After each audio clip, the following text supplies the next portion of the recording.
থাকবে কদিন প্রাণ, তবু কেন স্বার্থের জন্য মানুষ হয় বেমান। যারে তুমি ভাবো আপন, তার তো নাই তোমায় প্রয়োজন। তোমার বুকে রাইখা মাতা খুঁড়তাছে কবর রে, খুঁড়তাছে কবর। মানুষ বড়ই স্বার্থপর রে, বড়ই স্বার্থপর।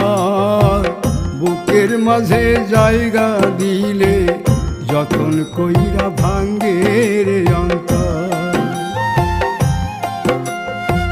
বুকের মাঝে জায়গা দিলে যতন কইরা ভাঙ্গে রে অন্তর।